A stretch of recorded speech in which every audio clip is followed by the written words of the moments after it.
Hey everyone, in today's video I will show you how to fix Steam when it gets stuck in offline mode. If you have run into this issue, you are definitely not alone. And the good news is this fix is pretty straightforward. So let's get started. So step 1 is to open the task manager. Go to the search bar and search for task manager. Once you are in, scroll down until you find Steam app.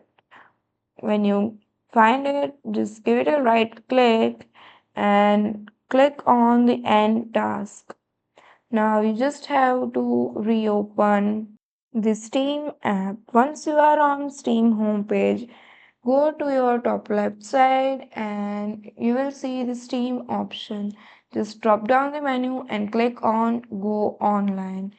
Then click the restart and go online when prompt.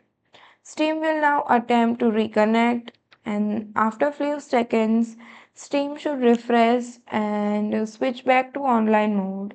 Now you have access to all multiplayer features update and full Steam store. And that's it. A quick few steps, you are back online. So that's all for today. Thank you for watching.